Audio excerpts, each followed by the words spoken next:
Welcome to the Sourcing Exchange, where we connect, share, and discuss insights that shape the future of sourcing in the apparel industry. Andy, good to see you. Although, having said that, I see you quite a lot. Yeah. I see a lot these days. But I must say, I should kind of let the audience know a little bit. You and I have now been working together for, let's say, 4 or 5 months or something like that. But friends longer than that, for a couple of years. And you've really opened my eyes up anyway to what's possible, or a new way of working in the future, with your expertise being highly centered around agentic solutioning and the tech industry from that AI perspective. So hey, thanks for joining. Yeah, pleasure to be here. Yeah. Good to have a chat in a more relaxed forum rather than a design and build forum. But hey, maybe a good way to start is, do you want to share a little bit about your history, your background? Sure. I started in retail when I was 15 years old. I started at Nordstrom as a stock boy, and I stayed at Nordstrom through college. Towards the end of university, I started 3 businesses. They each failed a little bit less each time. And on the heels of the final failure, I ended up chatting with the CEO of Berkshire Hathaway Shoe Holdings, and he offered me a job at the end of that, and I became his personal assistant and learned the ropes of the footwear industry. And through that process, I kept bugging the CEO about all these ideas that I had, and he was basically like, okay, we're just going to give you a little division. You can go play in this sort of sandbox and figure out some cool things we can do at the company. And so that's where I really got to, it was a dream job, really. I got to dig my heels in like applied research for footwear and footwear manufacturing and sourcing. So we did everything from like hardware, computer assisted design and manufacturing, to software, to building applications for the salespeople, like CRMs, things like that. So it was a lot of fun. It was great. And that's how I really cut my teeth. And so I went from Berkshire to slightly smaller companies, working my way back into the startup realm. Back in 2019, I went back to school and started a couple of Web3 businesses of all things, and just ended up through that getting really involved in AI and pivoting a little bit to look at digesting data to make better decisions. And that led me, coincidentally, all the way back into retail, looking at demand planning and forecasting. And so that's been a really big sort of focus for us. But obviously, outside of neural networks and more traditional AI tooling, there's all the large language models and generative AI and these things that have been incredibly disruptive in industries I didn't think would get disrupted. Like I would have thought accounting or something that has more constraints on it, not creative. I didn't think 99 Designs or Fiverr would go down first for those smaller artists, but here I am wrong there again. So, but anyway, pleasure to be here. Yeah. Thanks for sharing the history. You kind of grabbed my attention when you said you started with 3 business ideas that failed slightly less and less each time. And then you went back into this kind of startup era as well. So I'm kind of seeing this theme around this gravitation towards startups and innovation. I mean, the first question just on that topic, I think we hear it frequently, fail quickly. And the philosophy there, I guess, is learn quickly. Yeah. Perhaps what was 1 or 2 of the learnings that you took away, and feel free, it could be from your first 3 or anywhere along your career, and what would be 1 or 2 standouts? I'll do not the biggest success or failure, but ones that I learned a lot from. The biggest success, which was just a lesson, it wasn't the product actually contributed a lot of success, was this additive manufacturing technology that I helped develop.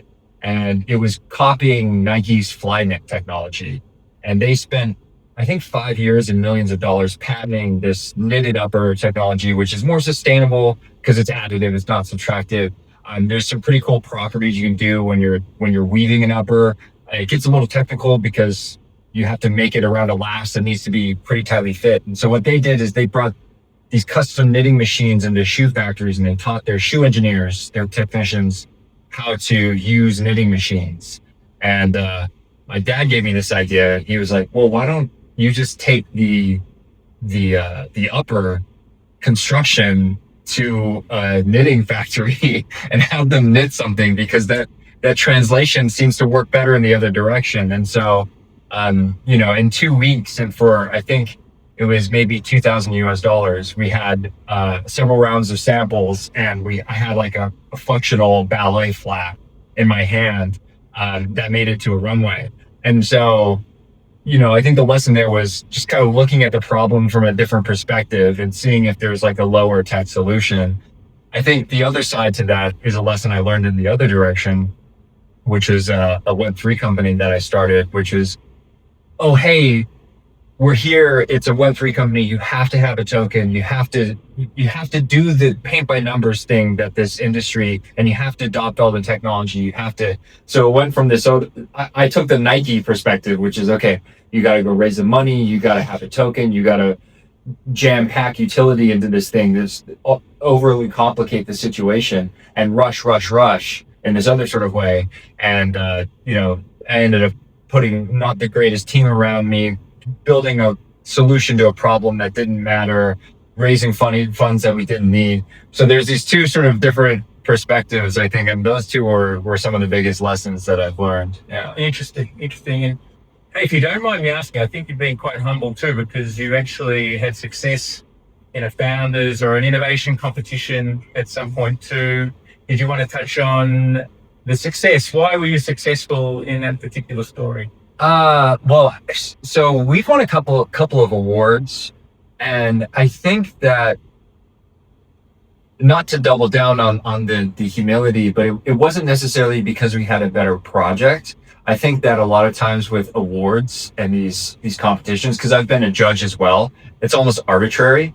And if you're a judge and you've seen 100 projects or something like that. So for me, a lot of it came down to narrative. It wasn't even the actual technology that we built. It's what are we here for? Why does this organization or this competition exist? And it was for sustainability. So instead of being like, oh, we have this really cool, shiny thing that does this other cool, shiny thing, it's just like, hey, how are we helping you be more sustainable? And for us, it's like, well, we're making retailers make less mistakes when they're selling clothes. So the goal is sell less clothes for more money, right? And so if you can do that, you can make sustainability profitable. So that was our narrative around that. Even though we did a lot of other things, I think that's really what helped us get there. It's just kind of being focused on what are we really here for, trying to do. Stitches back to your previous comment too, where you used the example where you were rushing and maybe didn't get the right people around you. And but this narrative or this pursuit of customer centricity, I think it's steadfast, right? Like, despite there'll be a lot of talk about AI and technology today, but that's just still one fundamental thing that doesn't change, is you win at the customer level. So that ability to remain customer centric, which is easy to roll off the tongue, not so easy to actually put into practice. You use the word narrative a little bit around the sustainability proposition. I think the storytelling helps, right? Understanding who the consumer is in that instance and what story appeals to them. So I'm sure that's now a core. Oh yeah, absolutely. Hey, let's just jump into the topic of AI in particular. Sure. I was going to ask you, if you were to kind of put some prediction on what changes you foresee happening in the next 2 years or 3 years, ideally within the retail context. We can start there. If it does help, feel free to kind of talk to how far it's come in such a little time. But yeah, it's more about where do you see it going? So one of the things that I like to use with what we're working on is what's happened in the past. Where's the sort of baseline? And if we look back 3 years and we compare that to 3 years prior, and we compare that to 3 years prior, we really are experiencing this exponential curve. Unlike before, we felt it a little bit with the .com and the internet. Just even you look at internet speeds increasing, and now we have streaming. When before you'd have to wait a whole weekend, or your mom would pick up the phone, and now you can't get your downloads go. So I think that in 2 or 3 years, what we can expect, without being a fortune teller or something, in the context of retail, is it's all data. It's everything that you are doing. You need to be capturing your data. It's not even the AI layer. It's none of that. It's IoT. It's how you're doing it virtually. It's the meta layers. It's the in-between layers. So it's like, oh, I'm using the platform and the platform has this data. What am I using it for? What's that interface layer? So I think that's one of the key things as it relates to AI, because AI is only as useful as the data that's underneath it. And so as a retailer, physical space retailer, you have cameras or Uniqlo has NFC chips and all their, I don't know if you checked out, you can just throw your shirt in this bin and all the NFC chips are inside and it will ring you up for you. So there's a lot of this physical IoT, and then in the virtual space and e-com, it's Databricks. It's all of those interaction layers. And so then you capturing all of that, all this structured or semi-structured data, and then tagging it properly, and then assuming that you have this large language model or some AI layer that's there to optimize those decisions. So I think that the exciting thing isn't necessarily the large language model or their context windows. It's in the tools that are enabling that capture data or how to extract the value out of that data in a useful way. Hey, can we stay on this a little bit? Yeah. Because up until recently, I was also talking about my understanding of where the industry's going, and I was referring to data. And then what dawned on me recently is my definition of what data means is actually so narrow relative to your definition, or for people who are deep into this particular sector. You use so many terms in that answer you just gave, and you use so many references that I don't think people would put under the definition of people like me who come from the industry. I don't know if you can share 2 or 3 examples of the boundaries of the definition of data. Like for me, the simple examples that people probably getting more and more familiar with is structured versus unstructured, proprietary versus public. But you went to a whole new level. You talked about image capture, you talked about Internet of Things, you talked about the Uniqlo story. So you really broadened what people should be considering when the reference to data is the advantage. Yeah, there's layers, because it's not just it. I'll give you a simple example. We'll take temperature, or so like weather, time, and sales. We look at those things, and that's like one data point. What day is it? What's the sales, and what's the weather going on? Well, how do those things interact with the next day, or the day after that, or the day after that, or same time last year, or in a different store, or to your competitors?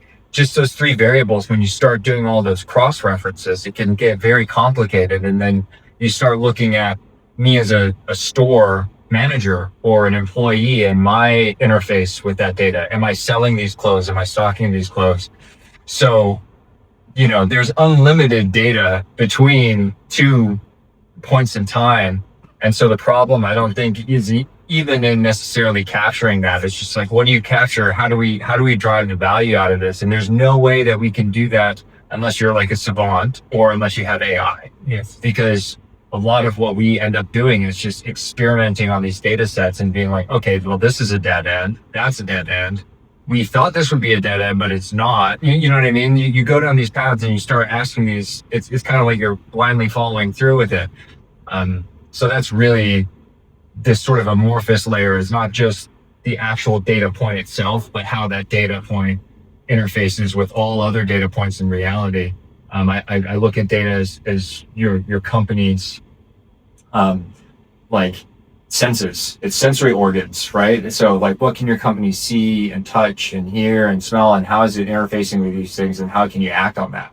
So do you have a one favorite use case, can be within industry or not, that illustrates how a company I mean, I guess Waymo is probably an interesting example, but Tesla's maybe an interesting example, or how they use data. But is there one that you like to talk to? How a company uses data. Oh man, there are Too many. there's an unlimited. I mean, this is just like the data. Yeah. I think. Oh, who are champions right now? I mean, I think a lot. One of the places where data is most interestingly being explored because it's touching health. It's all health biometric data. So any company that's doing anything that's doing health tracking, because there's no ceiling to how much money or time I'm willing to invest in elongating my experience here. So I think that there's a lot of these very interesting companies that are doing from DNA sequencing to just like the Aura ring or things like that, and the different ways that those biometrics can, if you're diabetic, how it interfaces with your blood glucose levels and how you're feeling. So these qualitative and quantitative things. I think that some of those companies are probably doing some of the deepest work there right now. I think this we could sit on data for ages. I did another interview recently talking about inventory planning, supply and demand planning, and it was a great interview. That it was Ahmed in this instance, wonderful professional, and he was talking about. He was downplaying data a little bit, but I think he was downplaying it in the planning sense because he was talking to. In supply and demand planning, there's a lot of people who are trying to get the perfect forecast. He has this really cool philosophy. I love it. It's really fantastic. It's called anti-fragility. And he's basically saying, hey, Amazon got the best AI PhDs to try and predict the weather. And the best they could do is predict 7 days into the future. Yeah. And then you bring it back to fashion where we're placing orders 6 months before, maybe 4 months, maybe 12 months. So the ability to improve the accuracy of the forecast becomes less relevant, and the ability to put meaningful constraints into an optimization model becomes more interesting. You also start to see this linkage with the operations, because then, okay, you need ways to give more choice and to change your mind along the way when you're doing the supply and demand planning. So that's an alternative view on data, but I suspect both views are right. It's just the context is different in those instances, right? Yeah, I mean, you can have useless data. There's noise as well that you need to cut through. One of the things that we do when we're training these neural networks is we do a feature correlation matrix where we're looking at how every single feature in the data set correlates to each other. And some of the stuff you really just don't need. It's not useful. It might be a description of an item or something like that. So there is such thing as not useful data. There is such thing as needing to clean it up. And then also how I'm not comfortable at all being like, you're going to sell this SKU in that store tomorrow at 3:57 p.m. That's not, it's trying to account for human nature. I think it's even worse in F&B because you know that banana's going to go bad in a couple of days. And how many people are going to have a Sunday? You don't know who's going to come in and consume these things. So I think it does get hard, and there's best guesses, but there's also there's some truthiness to it, right? And it's like I've talked to you about this Marshall Fisher's paper on using social media data to reduce inventory forecasting errors. And it's 3 years, 1,200 influencers, 37% reduction in inventory forecasting errors at brick and mortar stores, big box retailers in the US for jeans fit and color of shirt. And those are very specific things. 3 years, 1,200. You look at just the data, and it's not that much data. It's not that many features that they're looking at, but because they're able to drive significant double-digit change there is something to forecasting. But I don't know if it's necessarily you have a designer that understands the line and how this is going to. No, you might have a designer that's just kind of more plugged into the collective unconscious of style. How these fads like the UGG boots or something like that. Was it UGG that came up with the fad? They came, you know what I mean? Yes. So there's some of these intangible things that I think are hard to grasp, but data can help you make better decisions or help you A/B test. To your point about iterating quickly, is we know we're going to make mistakes. Retail is a very imperfect thing, but you can make less mistakes. Yes. Hey, you made a comment before about it's not the AI, it's the data. Mm-hmm. If we bring that back to a question around who's going to win in the future, and what's the main reasons people are going to win, and you're saying, hey, data is a main reason. When I think about that question, there's so much discussion about artificial intelligence. I've been also kind of immersed in the topic for the last 18 months. I still bring it back ultimately to the talent equation in the end. And I'm not talking specifically about AI talent. Surely AI talent is really, really important. But still innovating and creating new things is an orchestration of many people. I'm kind of giving you my point of view, but really I want to hear your point of view. Where is the places to win, and where perhaps are the places that you won't win? I heard someone say recently, agents will create agents. So it's kind of an interesting concept around the power of even developing agents. Doesn't seem that powerful, but let me throw it to you. Yeah.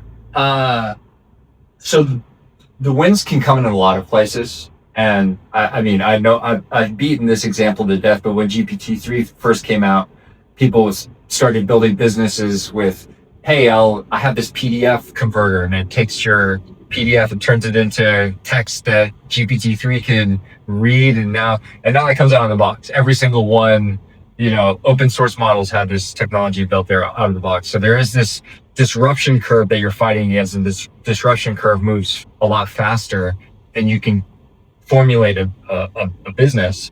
I think there's a couple of places where you can win outside of the technology. I think within the technology, it's either very capital intensive, data intensive, or expertise intensive.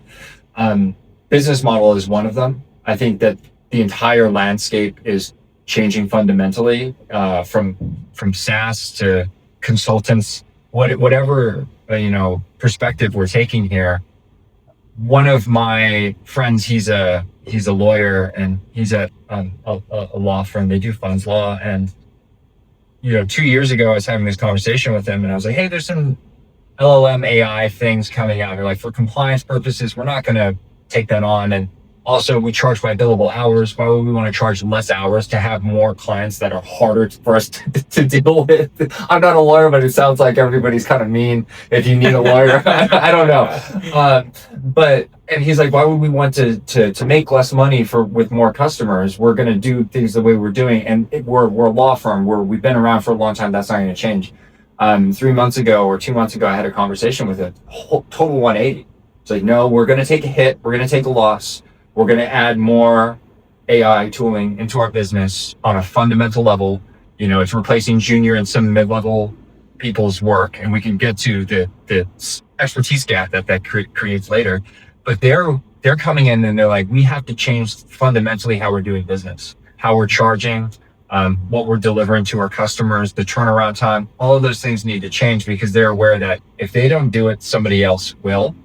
And the only reason why somebody else hasn't is because the existing players in the game, like I think Robin and Hardy, are unimpressive at best. It's just a GPT wrapper or something, but it's not a long time before you get a law firm, something like what we're doing, where you get someone who has the deep expertise and then someone who has the technical expertise and is able to push something out like that. So that's one of the ways that I see winning, is when you see deep systemic structural change around this. And this isn't even talking about like the actual technical application, but just that you understand that there are these systemic modifications.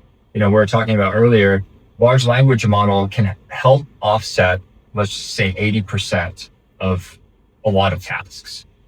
The remaining 20% though, it cannot do. And if you try and have it do it, it will be detrimental to your business, at least for now. But it's not this linear thing. It's not like, oh, I just finished 80%. Normally took me 10 hours and the first 8 hours got done. Now I just have to do the standard 2-hour next steps. It's like, no, the next 2 hours are totally different because of how you used AI to implement this task. So those deep systemic changes are fundamentally required to be to survive. Those systemic changes, now talking about the technical side, require implementation of an AI layer on top of your data. Doesn't matter if you sell bread or if you sell data, or, if you could be the least or most technical, everything's starting to become more tech-centric. Even if you're not a tech company, you need to have these things in there because you're just leaving money on the table otherwise. So yeah, I think those two, even though it's not specific, like, oh, you need to implement SAP with their new, or SageMaker for AI. I think this is a wonderful thing is you kind of get drawn to the technology and the sophistication, but the more you delve into the topic, you realize it comes back to business models, systemic change, culture shift, some of that stuff. And I was listening to a different podcast recently talking about, we're kind of at the beginning of the new industrial revolution, right? Mm-hmm. And so with generative AI, we should be able to expect really remarkable change or things that are really, really different to the way we see them today. And the point the podcast was talking about was the people who are positioned best to do that when you think about big businesses, like we work with big brands, of course, versus small businesses. The argument was it's most likely small businesses because you don't have the legacy ways of working, the legacy culture, and you have this more dynamic ability to innovate. And I was thinking a bit more deeply about that. And if you think about consulting firms focused on strategy and change management, which is a methodology that you can apply in different settings. If you're a software company, you're trying to help make current ways of working better, quicker, simpler. But Gen AI is different again, because Gen AI is remarkably different because it's really about reinvention. I shouldn't say it's really about, it can be about anything, but kind of the more tangible shifts will come from really reinventing the way workflow gets done. Which leads to your point. And when I think about big brands and our customer base, and even when I think about how much our business has changed playing in this area for 18 months, I think it's a really big shift in the way retailers and brands start to work. Let's talk about in 5 years' time or 4 years' time, not next year. But if you fast forward, I think it's a remarkable shift in the way they'll do their work.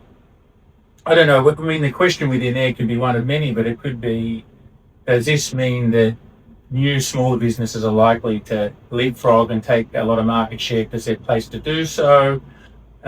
Or maybe it's a question around how, if you're a retailer or brand, what would be one or two things you do differently tomorrow?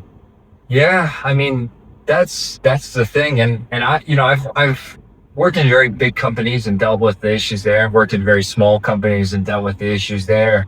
And there's advantages and disadvantages to both. Obviously, your big stacks if you're a big company and you have some capital to burn on these projects. But I've also seen big companies implement $8 million switchovers that they need to switch back. On the smaller side, sweet, you can implement it immediately. You don't have legacy systems you have to worry about, but the impact, 20% gain on $1 million company is a lot different than a 2% gain on $1 billion company. So you have these differences. I think, the biggest advantage, if you're small, no matter what, it's expected that you have these systems in place. It's one of your only advantages. But I think it's detrimental required right now for big companies to be implementing these things inside. And this is, it's such a big, hard, ugly problem. I've seen SAP Oracle migrations from legacy systems. I implemented a Salesforce migration from Basecamp, which is a CRM. It's nothing nearly as sophisticated as an ERP, but it's monumental. It's extremely painful. Middle management's going to hate it. Everybody who's on the ground's going to hate it. Upper management's going to come up with excuses to throw it away, but you have to do it because you don't have a choice, So I think that there's a big opportunity, a big painful opportunity, because I don't know what the adoption rate's going to be, but if you look back 100 years, what are the top 100 companies 100 years ago? Maybe there's 2 left. I don't know what the numbers are, but there's not many. So this is kind of one of those things. It's this expedited transition period. You know, it's like spring happening in a day. Obviously, there's going to be a lot of typhoons and severe weather conditions. So, yeah. I had someone recently, when asked a similar question from the retail and brand side, say, hey, to a certain degree, we can kind of wait and see what gets presented to us from the industry, and we can jump on it once we see something interesting. And I know there's a lot of companies out there who like to be first, to be second. So in other words, wait for others to make the mistakes and they come along. I tend to think you fall victim of the power of time in that instance, because whoever makes big steps forward, it'll take them 2 years, 3 years to get there. And if you kind of decide you want to follow them at the time 3 years later, well, you're kind of 3 years behind, right? So I guess that, makes me think, well, if there was one place to start, because certainly in the retail sector at the minute, everyone is exploring. I mean, people on the Gen AI front, on the AI front, there's kind of a lot of use cases, I think, now, but on the Gen AI front, people trying to get their head around it, so it's a lot of exploration.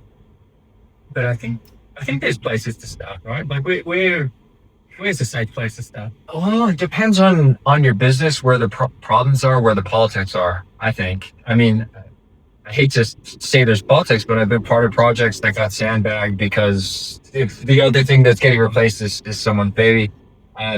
Every place you go, there's going to be its own subset of issues, and every company has its own strengths and weaknesses. I think the easiest place to look at first is, where's the easiest place to get the best data? You know what I mean? Is it customer service? Is it your point of sale? Is it anything like that? And then looking back and being like, okay, well, why is this data good? And are there decisions that we currently make out of this that we can automate? I'm not even going for make better decisions for me. Just get me to that place a little bit quicker. If I can make the jobs of my people's lives a little bit more efficient, we're not trying to replace anything. We're just trying to get you there 15% faster. I think that's a great place to start, because then everybody's like, well, there's this thing and it's not taking over anything. It's not a big transition. It's just helping me draft my emails, or helping me, as a interface layer between me and the customer, whatever it is.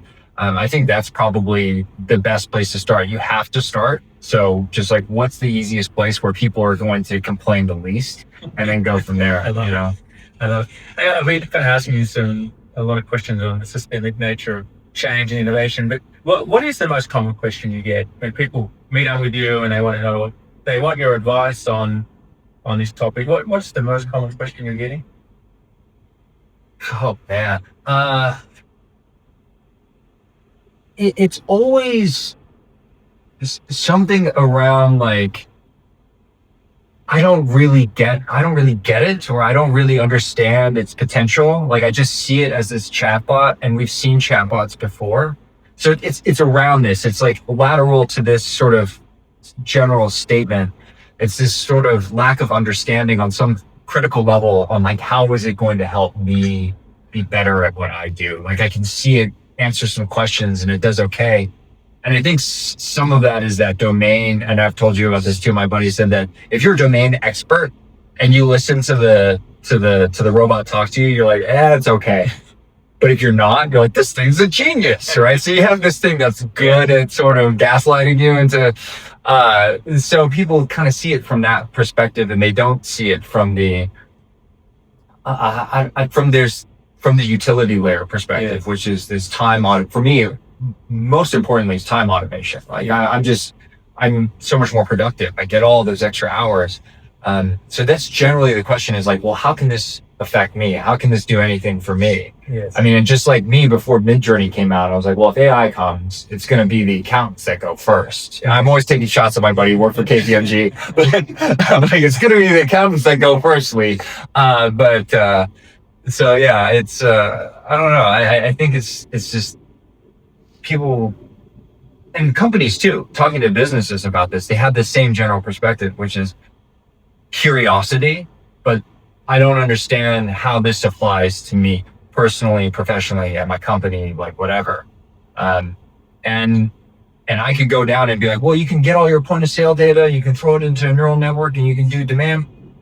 You get halfway through that and they're like, it's not really, you know what I mean? Yes. So it's kind of a hard Yeah. story to tell. You know, and I see this from the role I play as well. I'm out there talking to the industry all the time, and for sure, all retailers and brands are in this exploration phase. Everyone's being encouraged to test and play, but no one's coming back with any firm points of view on what they're going to do. So just when people say that to you, hey, I'm not too sure what this is all about, what's your normal answer to that? I say, it's not going anywhere. Yeah. Like, don't use the internet for a week. You know what I mean? That's what we're talking about here. That it's ubiquitous. It's not even. It's not like I'm going onto my phone and be like, "Hey, I'm checking out the World Wide Web." You know, I'm not doing things like that. It's just there. It's omnipresent, and that's where this is going with that. And you know, I tell people, you know, I use it as often as I can. I try not to offset cognitive load. I'm trying not to like walk around as a zombie. A lot of my family are academics and they're complaining about GPT writing all the papers for their students or whatever. Try not to offload all that, but I try and use it for everything. You know, my wife's just, you know, she wanted cinnamon rolls and I'm not a baker. So I use GPT to come up with the recipe. I try and just use it as much as I possibly can in as many circumstances as I can. Because it's not just prompt engineering or whatever. It's just like, okay, how do I get used to this interface? Yeah. You know, what are the hotkeys here? And that's anytime I'm learning a new editing software, because, you know, for web development or sound design or 3D rendering, whatever the tool is, you get faster by the hotkeys and actually using it for a variety of reasons. And so I always tell people, business or otherwise, unless there's a compliance reason and they don't want you serving all your material to OpenAI, just use it and as often as you can to do things for you or to come up with ideas. Or if you have an idea, bounce that idea off of it and have it try and poke holes in what you're doing. Yeah, I think it's incredibly valuable from that perspective. Hey, if we change direction a little bit and bring it back, well, we've been talking retail and brand, but let's just talk kind of as pragmatically as we can about, I don't know, a use case in the retail setting that the audience come from retail and fashion brands, in particular, designers, supply chain professionals. You know, what's a good story that gives people a flavor for what can be done? Feel free to talk about the work we do together. I know you've done work previously as well. I mean, one of many problems. I mean, there's so many problems in retail when you're trying to narrow things down to. It's like, what's the problem in retail? It's like, how much time do you have? You know what I mean? It's hard to sort of like put your hands on like the meat of it. I think when you're trying to apply this internally as a brand, I think just the sheer complexity of all the decisions that you need to make. You know, I'm trying to like distill this into something, but there's so many decisions that you need to make that come down to maybe a gut feeling or what happened last year, or that was a fluke, or hey, generally when it rains, this sort of thing happens, you know, it feels like a rain dance. I think it helps simulate a lot of, like, one of the things that we're doing is planning and simulation. And when we talk about things like, you know, wage increase or Trump tariffs, or how do you respond to that? And right now you go down and you sit in Excel and you put out the tables. It's like those murder mysteries where they got the cork board and you got the lines everywhere. Well, tariffs go over here, and I think, you know, back to one of the first things we were talking about is just this data layer. The AI can sit on top of this data layer for you. This entire sort of amorphous mass of these siloed, you know, different areas, and be like, okay, if tariffs go up and you don't do anything, here's what you're looking at. And here are some options for you. And maybe you don't go with those options, but you at least have got the cork board up and some lines drawn already, and you can start making some grounded decisions. I think as a decision-making assistant, or as a trying to get you 80% of the way to that decision, it's such a valuable tool. I think there's a tremendous amount of utility there for anybody in any role. Designers as well, even, there's a lot of AI tooling that we've done that can help simulate how things would sell, or, you can look at product distributions by colors or sizes or things like that and get a better, more comprehensive perspective. Maybe you don't need another black shirt, something like that. So, yeah, and I love you kind of leaning into that tariffs. It's a very pragmatic example, very hot topic for the last year. And when you think about the implications of a tariff for, an average retailer, they might be in 15 to 20 countries. And that's kind of designed down at a category level. At the same time, there may be a disruption at one of the ports that they rely on, or maybe they're worried about cotton prices. They're just three examples that could all be happening at the same time across 20 countries, across 35 categories. It's pretty easy to see how that permeates to a really complex topic that's what people work through and have been working that through for 30, 40, 50 years comfortably.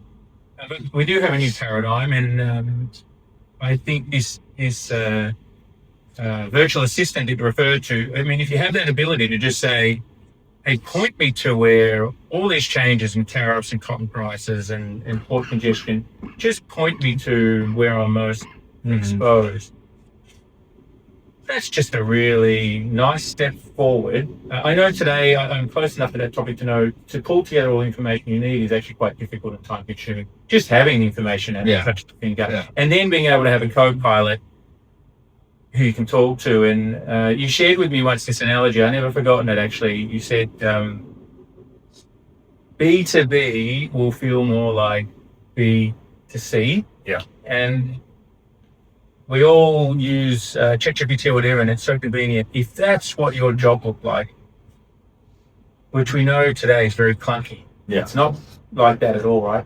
That would be considered a humongous step forward, I imagine. But yeah, I'm not sure if you'd add in. Well, yeah, I think I'll give two examples. When smartphones first came out and we're building apps, you put the navigation in the middle and there's no hierarchy, everything looked kind of weird, interfaces in like the 90s and early 2000s, they look kind of weird. There weren't standards. The same goes for batteries. If I go to Uganda and I bring a AA battery, it's going to work there the same that it works here, the same that it works in Canada, etc.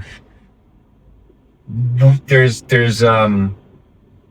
no standards yet. We have this chat interface, but I don't think this is the final iteration of it, right? I think that, we use browsers and we use Jobs took the mouse and keyboard. We take this as like, hey, this is just a standard, but it's kind of weird if you take a step back. And so now we're entering this new layer of interface, and maybe it's more audio driven, maybe it's more, and we need to apply the same perspective, not into just like SaaS, but business, but how we're interfacing with each other, and everything is going to be totally different. We experienced it in much slower motion with mobile phones, with the internet, with texting, with, I called my parents across the world the other day, and we video called, and that didn't exist before, and that's normal. And so we've got to understand that we're going from 1980 to 2025 with video technology in like 2 years with AI stuff. So I think that kind of preparing yourself personally, professionally, like as a business, for very drastic change on all levels, like from the fundamental like reality level, I think is the thing that I'll add to that. Yeah. Okay. I'm going to swing topic one more time. Yeah. I'm going to pick up on a couple of not new terms, but terms that I think grab people's interest. So it's reference to agents. Yeah. And now we hear agent to agent. And recently I heard a really fun story about agent competing against an agent.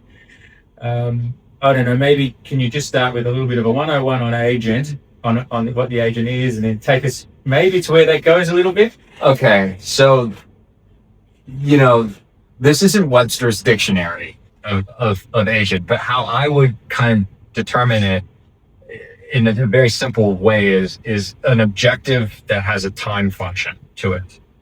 So the objective is book me a ticket to Jakarta, and try and find something over. You give it constraints, and it's automatically going out and performing these tasks on your behalf. I think that's really what it fundamentally is. And so we've had agents before, like you click a button and it goes out, or Trip.com or these aggregators or things. So it's similar to that. It's just like one step further, but it has the ability to reason on top of that. And this becomes very interesting because, like I said, one of the biggest advantages to using AI technology, I think, is it is a function of saving time. So if you can have this thing go out and do this stuff for you while you're sleeping or while you're doing something else, and it knows you and it knows what you're trying to do, I mean, it's kind of like a no-brainer, the added value. It gets more interesting because we're talking about this interlacing data layers. That's just one objective time function thing. If you have a team of agents with a collective objective, but each one is specialized into doing a specific thing, it gets even more efficient, more effective, more expensive. But I mean, we're just going to take that out of the equation for right now. It gets very, very interesting because now you're not only capturing, okay, what if you look more meta and you own the entire system? Who is the original user? What is the objective they're setting up? And how is that being conveyed to the first agent as project owner agent? And how is that being conveyed to the other agents? And how are they performing those tasks? The how in between each one of those things is also valuable data as well. And so now you have this team of agents with a singular objective. And let's say it's negotiation for fabric, or trying to find a new supplier out of Bangladesh or something like that. You can imagine you'd probably come back after you wake up with quite a bit of research done on your behalf that can help you execute your job better later on. Well, now you think, well, they have agents too, and now it's just agents to agents, and everybody's just talking to each other, and no one's actually living on the internet anymore. And there's a whole theory called the dead internet theory, which I do believe is starting to come to fruition, which is just talking about how you have these systems of automation that are interfacing with each other, and maybe there's not that many actual people doing any of the work, which is a whole other interesting layer of things. But you can imagine that the amount of time saving that can go into something like that, the amount of options that open up, talking about some of the work that we're doing with planning, if you were trying to source from more countries or less countries, you only have who's in your Rolodex, right? Imagine if you had access to more, or, better quality or cheaper or near shore or whatever. That becomes a very interesting value proposition as well. Yes. Thank you for talking honestly. Maybe I'll wind down with one or two questions. You touched on the talent gap a little bit, and then a moment ago you talked about this agent-to-agent concept might impact jobs. I know some of the literature research on consulting that I kind of found interesting was that there's this theme around Gen AI being like an awesome assistant. I like this analogy of it assisting you. But when that happens in a consulting firm, it helps the partners a bit more effectively, and kind of questions a little bit some of the more junior roles, right? And then if you extend that into retail and brands, you nearly see the same thing. Like if you can give the senior people more support, but then that creates this brand new problem, which is the talent gap. Because then how do you get people to move through the ranks and develop? And that's an observation I've taken from some of the literature. Is that what you mean when you talk about talent gap, or are you talking about something different? Yeah. I mean, I think the number one aspiration in a lot of Western countries is to be an influencer. They don't want to go into sourcing. And I think I see this in a lot of industries. And so it's not just about the new people coming in. It's, the older generation retiring or things of that that nature. I think that AI can really help. Not, I don't want it to replace us. I think that having fulfilling work is important, but I think it can allow that barrier to entry for new people coming in to be reduced substantially because we're digitizing that expertise. You know, we're talking about that 20%. So AI is doing 80% of the work for you. 20% still done by that expert, that senior person who's been in that role for 20 years, who knows where all the bodies are buried and how things operate. Well, if you have a data layer that's collecting all of that and digitizing that and turning that into knowledge base for your AI or just basic assistant instructions for the newcomer who comes in, who they're fresh out of college and they're in this role and they're trying to figure out how to do something in sourcing. And, you know, now you have not only the ability to have all your existing company data, so you know what your books are, you know COGS and all that stuff. You also have this expertise layer. Like what was that expert?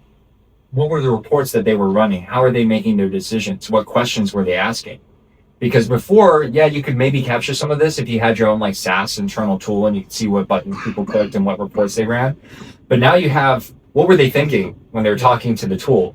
Like, hey, I know wages in Bangladesh are going to go up and I'm trying to do this, but we also have this supplier, this key supplier over here that we want to keep this relationship strong with.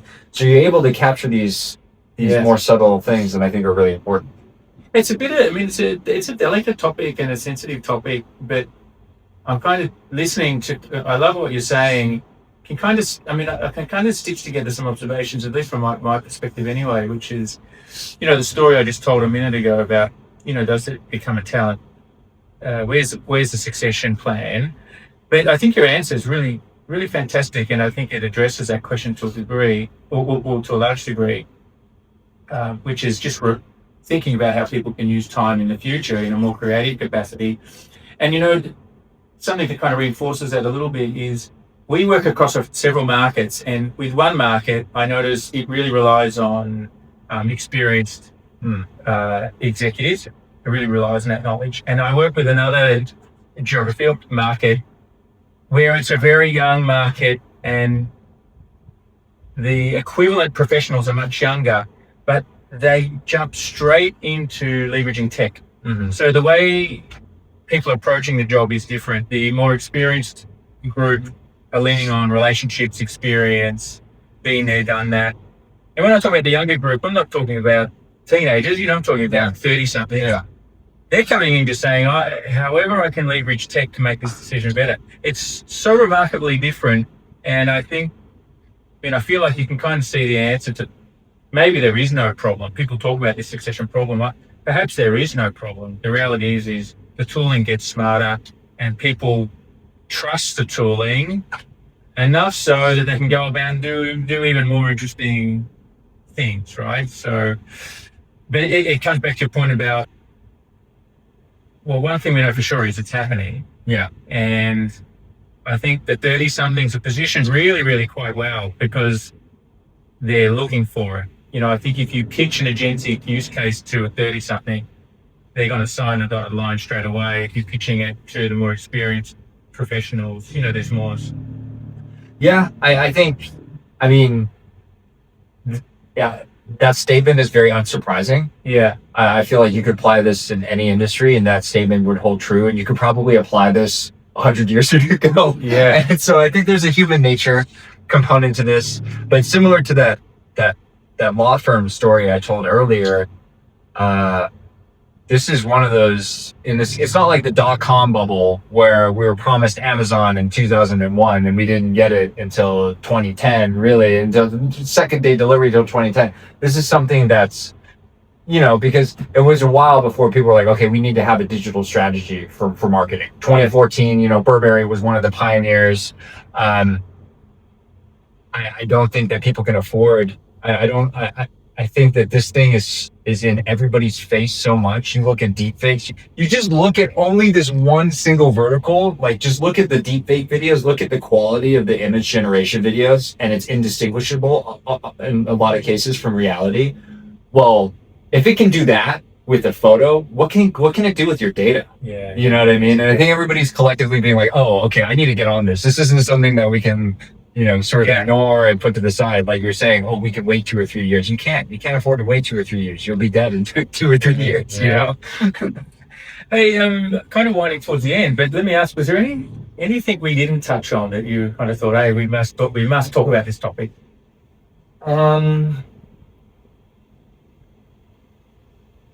The only thing that we sort of touched on that we didn't really get into, and it's a question I get a lot because I've been doing a lot of career fairs, is, there's a lot of data science and software engineering graduates, master's degrees, PhD candidates, things like that, who are very concerned about what this, because we're all told that, oh, you just need an engineer and it's fine, you've got job security, just like accounting or whatever.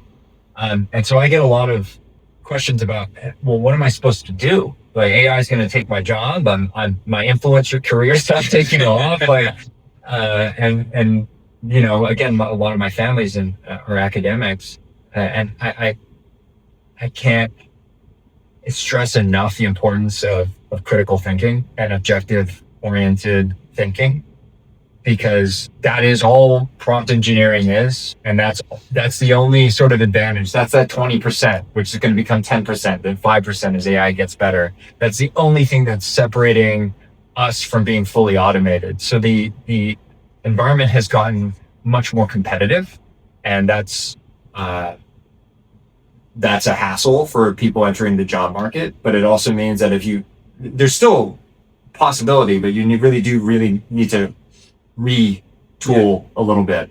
So that's like the only other thing I would add there, is there's a lot of people are worried about the future or the kids' future or things like that. And I don't think it's as bleak as people think, but it's fundamentally different. Like we're talking about the systemic changes in society and our companies and our personal lives. So yeah, I mean, it's hard to see too far into the future, but I can imagine for at least the next 4 or 5 years, there's so much reinvention to be done. Yeah.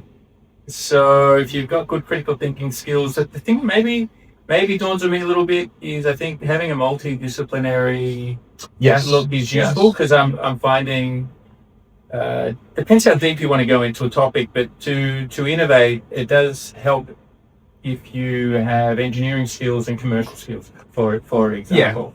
But hey, there's a lot of innovation to be done for the next 5 years plus. It's the Wild West. It's extremely exciting. There's everybody's exciting. got something out there. It's hyper competitive.